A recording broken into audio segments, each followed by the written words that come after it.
When you hear the name Carlos Merritt or see him physically, what are some immediate thoughts that come to mind?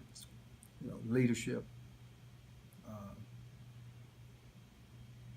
poise and confidence,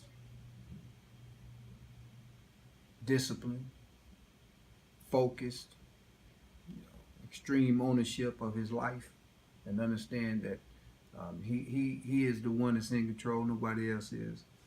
Um, you know, the ability to build relationships. So, what are all them things I just named to you, right? They the pyramid. So you look at the pyramid of success, all 15 blocks. That's what this kid is. Merritt was voted as one of the team captains. Why do you feel that he was selected for one of these leadership roles, and how do you feel that he will use this position to help elevate the team?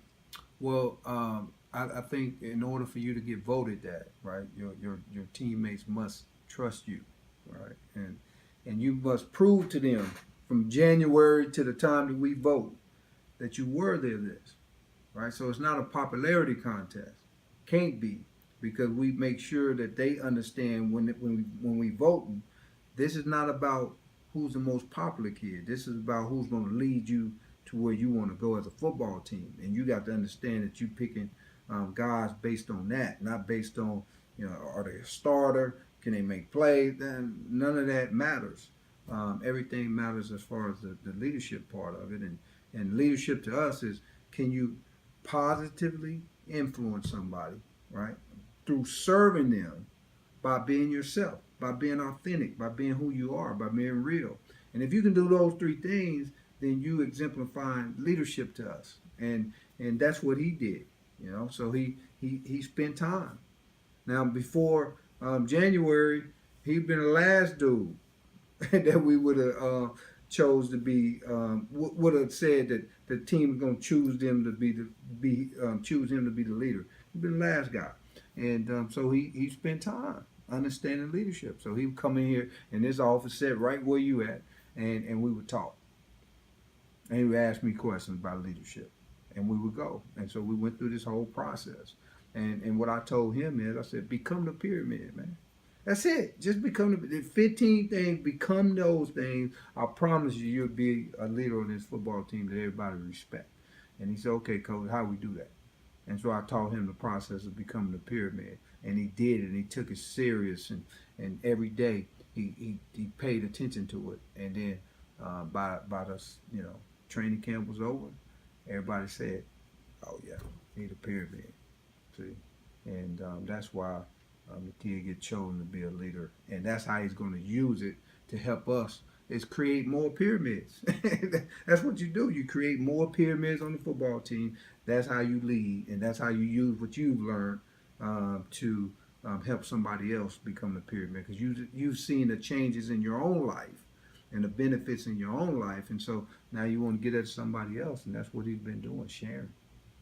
I saw that Merritt did a recent interview, and I believe one of the questions were, how does he prepare for games, or what gets him hype? And he said a kind of funny thing. He said that he listens to Michael Jackson, and he said that he got it from you. He said that you used to do it, and that you told him about it, and he tried it, and he loves it. What's kind of the story behind that? Like, oh, that's funny. why does that work so well? Well, you know what? First of all, I think Michael Jackson is the greatest of all time to ever done it, right? And when you have magic and you have greatness in whatever you're doing, it's gonna captivate the next person, whoever's connected in that realm, right, of being great.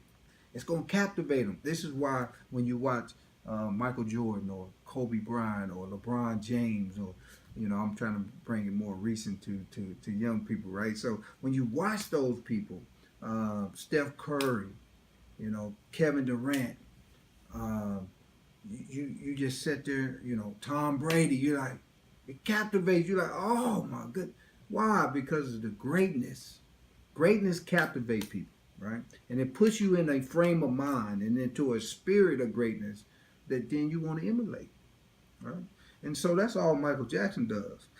So when he's singing, he's putting you in that mind frame of greatness, and he put you in that spirit of greatness. So when you going out to perform, this is why you feel the way you do. You like, man, yeah, that man, that helps, man. That like because that's that's what it is. And so a lot of people get caught up on the fact of what they know about Michael Jackson at the end of the road, opposed to his greatness throughout his whole life, and really, when you listen to his music, it's gonna move you.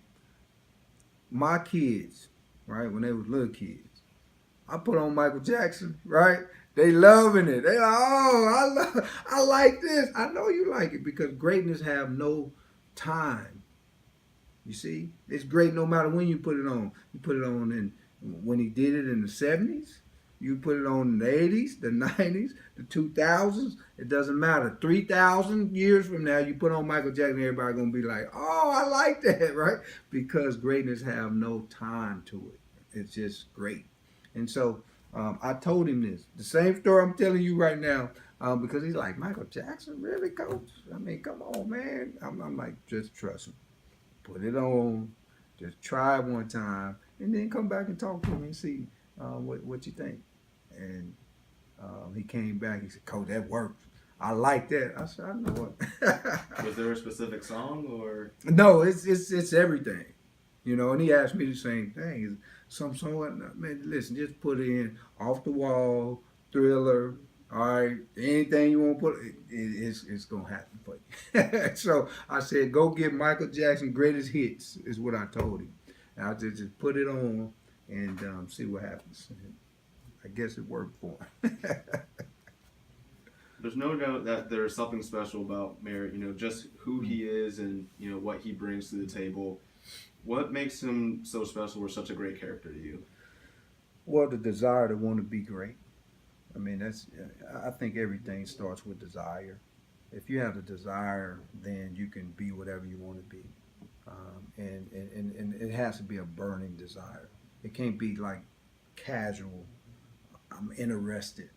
No, you got to be a burning desire. And he has that. He wants to be great at whatever he's doing. And that's why I think the kid is special. But I also think every human being that's out there has the same ability, right? For whatever reason, I don't believe it, fear, whatever reason, they don't light it up. All right, and I think that's the key is to light that flame and that burning desire, whatever it is that you're trying to get done. Just like yourself, right? I mean, you have a burning desire to do interviews and do interesting pieces for people to bring out the greatness in whoever you're interviewing, right? So you can show everybody else what that looks like and what it feels like, that it's real, that it's a person, and you can grab it. You can become that if you want to. You're using the tools that you love to, spread the word of how to unlock your greatness as a person. And so it's the same thing, man. When you got that burning desire, you can do whatever you want to do. There's still plenty of time, but how would you like to see someone such as Merritt finish his football career here at Campbell? Well, I want the kid to accomplish everything that he set out. And the first thing he set out, he said, "I want to be the number one vote getter as a captain," and he was. And so, all these goals that he set for himself, I want him to accomplish them all. And if he does that, then it'd be a great, successful year for him.